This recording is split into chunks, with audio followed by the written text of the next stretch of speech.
नमस्कार दोस्तों, स्वागत है आप सभी का वेदांत क्लासेस के यूट्यूब चैनल पर। दोस्तों, संस्कृत व्याकरण का कोर्स सभी ने परचेस कर लिया है। अधिकतर छात्रों ने उसे परचेस कर लिया है। तो वो हमारे एप्लीकेशन की बात है और यहाँ यूट्यूब पर भी आज से क्लासेस स्टार्ट कर दी है हमने। डेली जो क्लासेस होती है वो अधिकतर लेट नाइट को ही, जब हम सभी क्लासेस से फ्री हो जाते हैं उसके बाद ही अरेंज हो पाती है। तो चलिए हम छोटा सा सेशन रखते हैं। आज व्याकरण का परिचय है, कल से हम इसे विस्तार से बात करेंगे। सबसे पहले व्याकरण की बात आती है। व्याकरण में आप किस चीज़ की व्याकरण पढ़ रहे हैं, ये आपसे पूछा जाए कौन सी व्याकरण पढ़ रहे हो, तो आपको जवाब क्या देना पड़ेगा कि सर हम संस्कृत पढ़ रहे हैं। तो संस्कृत के भी लिए भी तो संस्कृत शब्द कैसे बना, उसके लिए भी तो कुछ सोचना पड़ता है। तो हमने उसे बनाया या फिर हम उसका अर्थ निकालें। तो संस्कृत शब्द का अगर अर्थ आपसे कोई पूछे तो आपको क्या कहना है? संस्कृत एक परिमार्जित परिष्कृत शुद्ध भाषा है। क्या कहना है आपको कि परिमार्जित, शुद्ध, परिष्कृत, परिष्कृत और परिमार्जित। तो संस्कृत परिमार्जित, परिष्कृत और शुद्ध भाषा है। लेकिन ये बना कैसे है, इसका प्रकृति प्रत्यय क्या है, मतलब अगर इसे हम तोड़ें तो इसमें से क्या उपसर्ग, क्या प्रत्यय, क्या समास, संधि, कुछ तो निकलेगा। तो वो जानना है हमें। तो सबसे पहले इसमें सम उपसर्ग लगा हुआ है, तो हम उपसर्ग लिखते हैं सम। सम उपसर्ग के बाद में इसमें क्री धातु है जो कर्तार्थ में है और इसमें कत प्रत्यय लगाया हुआ है। वैसे तो कित है ये, इसे इक्त इक्त प्रत्यय कहते हैं। इक्त ऐसे कहते हैं, इक्त, ये इक्त है। जैसे आप स्कूल कहते हो ना, बिल्कुल ये उसी तरह से इक्त प्रत्यय है ये, ठीक है ना।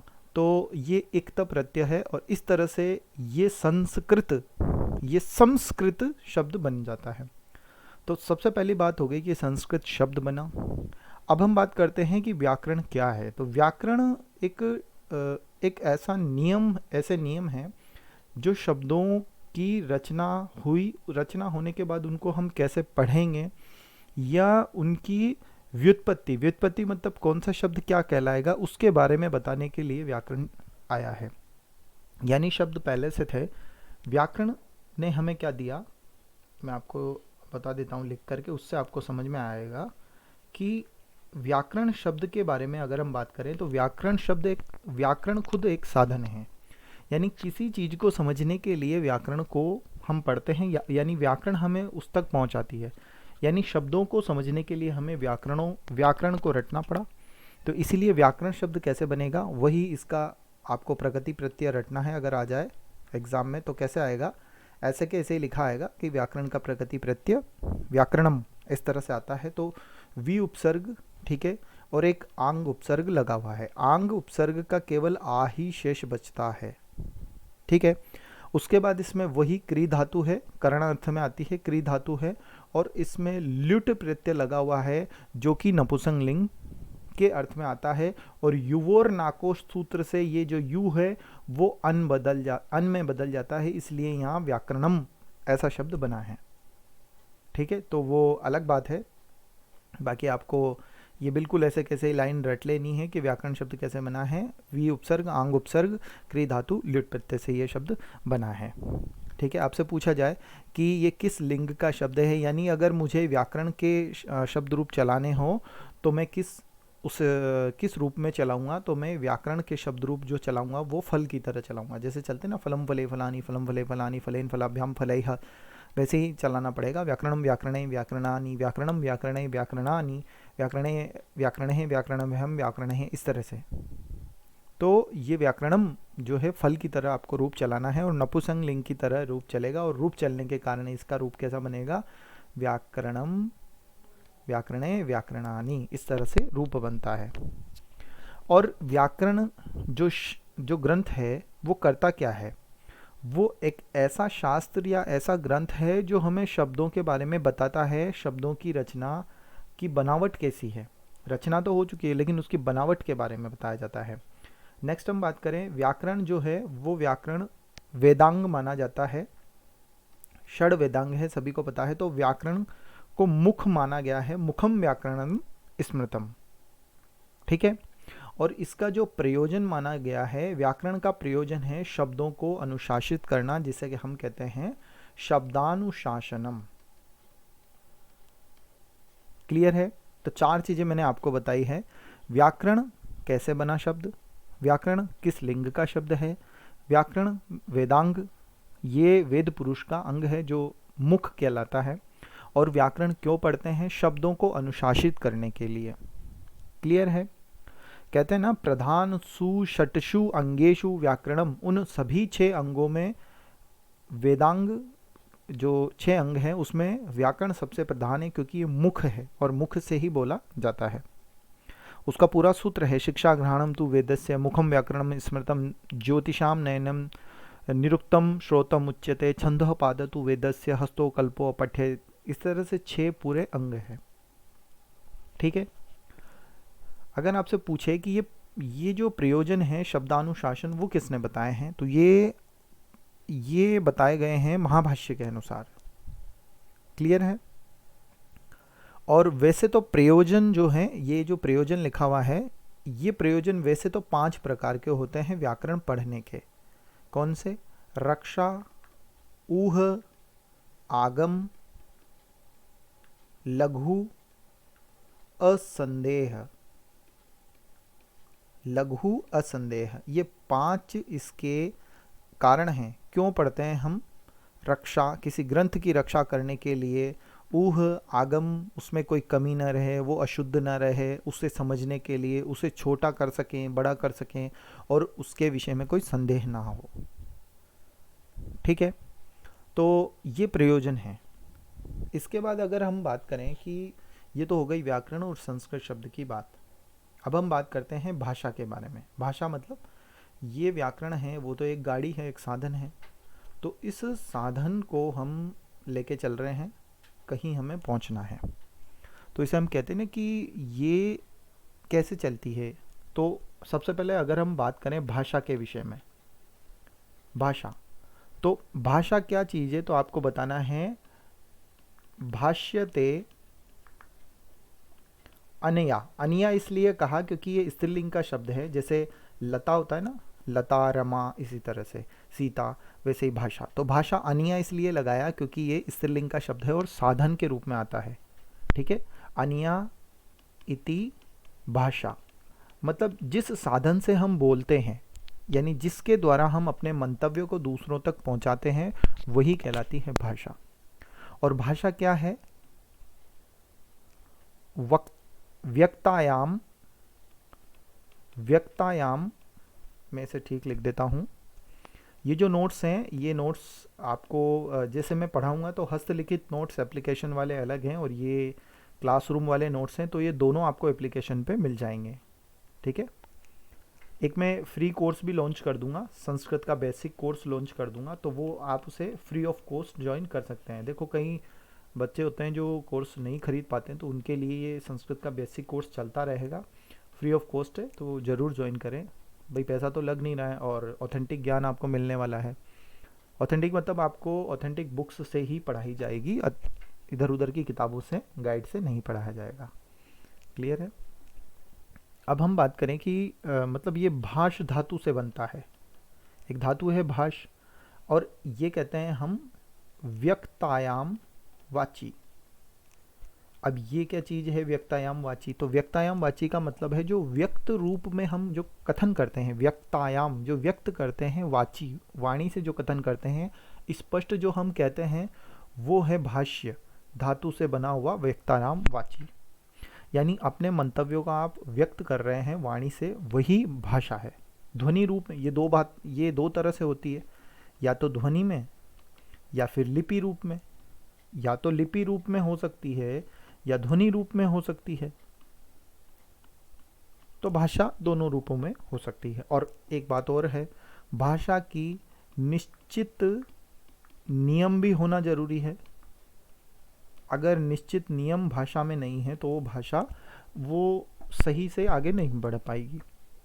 तो व्याकरण से ही भाषा के नियम बनते हैं, ये आपको ध्यान रखना है। व्याकरण सबसे पहले मैंने बताई है आपको कि व्याकरण जो है वो वी उपसर्ग आंग उपसर्ग लगा करके क्री धातु से लुट प्रत्यय किया है हमने। क्लियर है? अब व्याकरण के द्वारा हम क्या बताते हैं? क्या शब्दों को उत्पन्न करते हैं? नहीं, हम व्याकरण के द्वारा शब्दों को उत्पन्न नहीं करते हैं, हम उसकी केवल व्युत्पत्ति बताते हैं। व्युत्पत्ति मतलब जो उत्पन्न है उसके बारे में बताना कि ये क्या है। क्लियर है? चलो, अब सामान्य व्याकरण हमने परिचय पढ़ा, हमने सारी बातें की।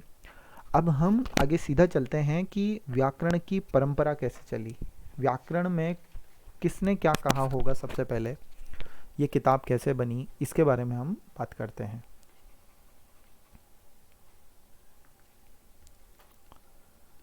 अब हम परंपरा के विषय में बात करेंगे, ठीक है। मैं यहाँ लिख देता हूँ व्याकरण परंपरा। देखो, व्याकरण परंपरा के बाद सीधे माहेश्वर सूत्रों की बात होती है, तो कल हम माहेश्वर सूत्रों के विषय में बात करेंगे। तो पहले व्याकरण की परंपरा में आपको बता देता हूँ। व्याकरण का अध्ययन दो परंपराओं से किया जाने लगा या किया गया। इसमें हुआ ये कि एक परंपरा तो चली बृहस्पति परंपरा।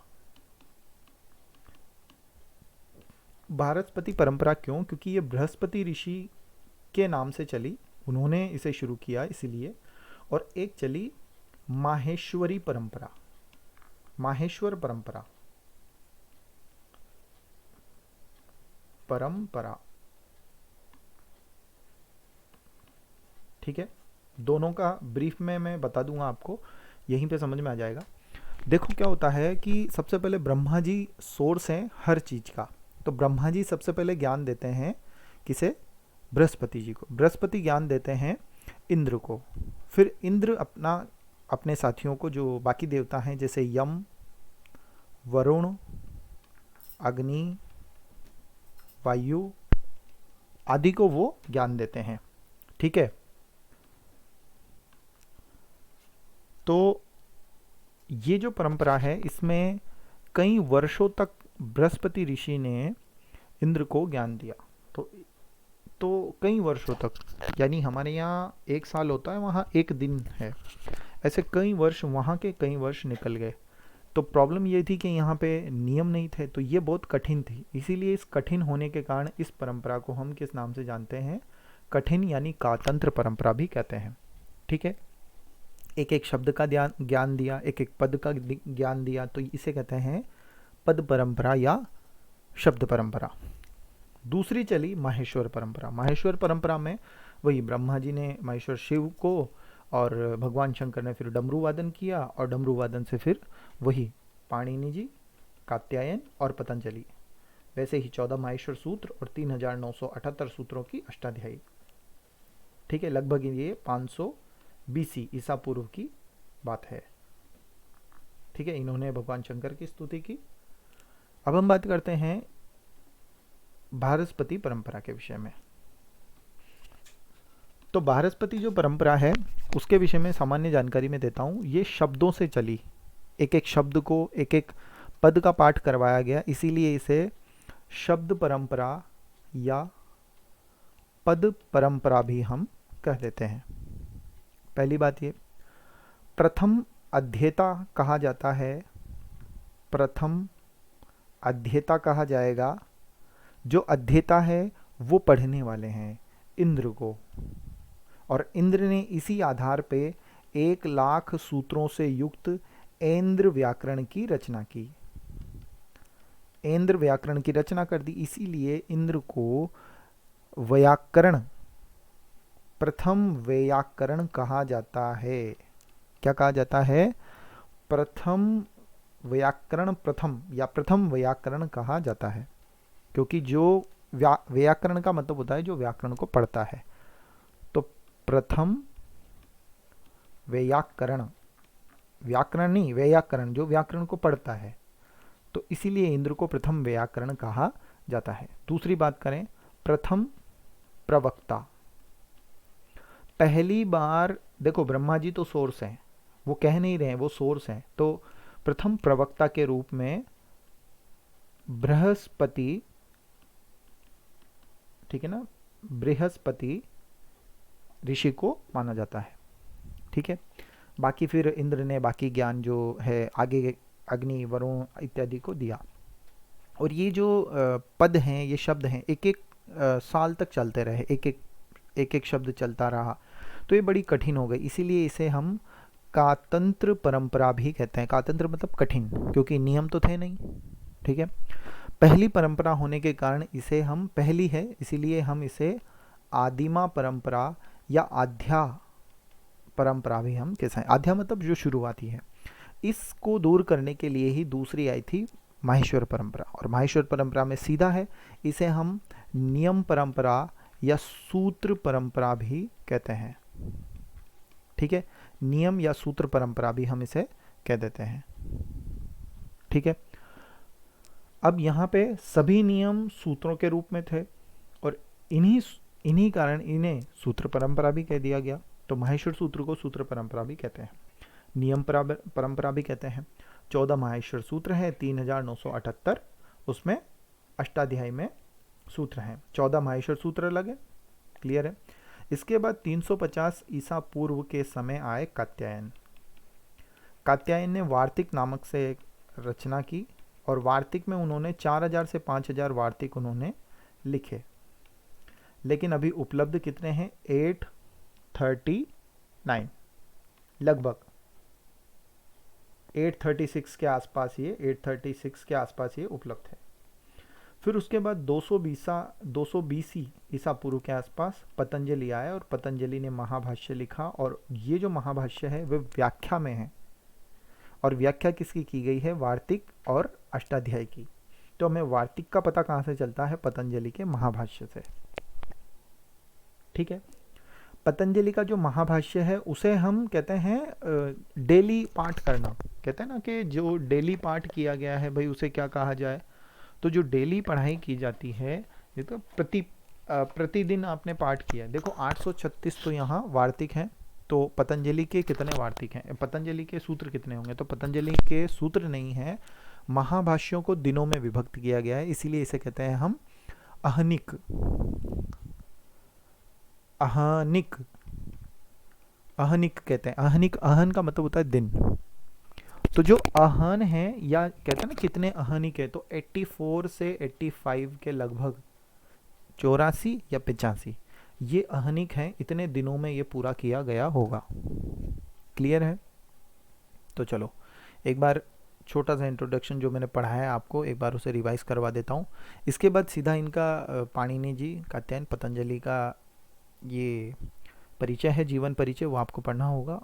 उसके साथ में माहेश्वर सूत्र हम कल करेंगे। मैंने बताया आपको अभी संस्कृत व्याकरण। संस्कृत व्याकरण जो शुद्ध है, परिष्कृत है, परिमार्जित है, प्रकृति प्रत्यय समुपसर्ग से क्री धातु इक्त प्रत्यय लगा है। कैसे? इक्त। फिर हमने नेक्स्ट बात की, व्याकरण शब्द भी बना है, उसका प्रकृति प्रत्यय बना है वि उपसर्ग, आंग उपसर्ग, क्री धातु, ल्युट प्रत्यय से। व्याकरण शब्द खुद नपुंसक लिंग का है, यानी इसके रूप अगर चलाने हो मुझे तो मैं फल की तरह रूप चला सकता हूँ। ठीक है। नेक्स्ट वेदांग जो है, मुखम व्याकरणम स्मृतम, यानी मुख इसमें सबसे प्रमुख है और मुख माना गया है। प्रयोजन इसका है शब्द को अनुशासित करके समझना, शब्दानुशासनम। इसके 5 प्रयोजन मुख्यतः माने जाते हैं, रक्षा, ऊह, आगम, लघु, असंदेह। नेक्स्ट हमने बात की भाषा के बारे में। भाषा भाष्यते अनिया इति भाषा। भाषा जिसके द्वारा हम बोलते हैं, ये एक गाड़ी है जो हमारे मंतव्य को दूसरों तक ले जाती है। भाष धातु से, वक्तायाम वाची, जो स्पष्ट रूप से कहते हैं ना, उसका अर्थ है भाष। धातु का अर्थ है स्पष्ट कथन कहना। देखो ये ध्वनि रूप में भी हो सकती है, लिपि रूप में भी हो सकती है, और इसके निश्चित नियम होना जरूरी है। ठीक है, तो भाषा के निश्चित नियम होना जरूरी है, वरना भाषा स्थायी नहीं रहेगी और उसका विकास नहीं होगा। फिर हमने बात करी व्याकरण की परंपरा के बारे में। व्याकरण की परंपरा 2 चली। एक परंपरा चली बृहस्पति परंपरा और दूसरी परंपरा चली माहेश्वर परंपरा। बृहस्पति के बारे में आपने पढ़ा कि सबसे पहले बृहस्पति ऋषि जो प्रथम प्रवक्ता के रूप में जाने जाते हैं, और इंद्र जो प्रथम अध्येता के रूप में जाने जाते हैं, इसलिए प्रथम व्याकरण के रूप में इंद्र को ही माना जाता है। इन्होंने फिर यम, वरुण, अग्नि, वायु, ठीक है ना, इन्हें ज्ञान दिया। इसे शब्द, पद, कातंत्र, आदिमा, आध्या परंपरा भी कहते हैं। और जो दूसरी परंपरा है उसे नियम परंपरा या सूत्र परंपरा भी कहते हैं। ठीक है, तो ये आपको, ये मैंने आज पढ़ाया है, जिसमें हमने थोड़ा सा बात की है हमने व्याकरण से संबंधित क्या चीज़ है, क्या परंपरा है। अब इसके बाद इस परंपरा को आगे बढ़ाएंगे। यहाँ से तो देखो, यहाँ इसके बाद कुछ नहीं है बृहस्पति परंपरा में। उसके बाद सीधे हम माहेश्वर परंपरा में बात करेंगे कि पाणिनि जी कहाँ के थे, क्या कौन माता पिता हैं, वो सब हम बात करेंगे। फिर 14 माहेश्वर सूत्र के बारे में, फिर 3978 सूत्र में क्या क्या चीज़ें हैं इस पाठ में और क्या क्या है। अष्टाध्यायी में 8 × 4 = 32 पाद हैं।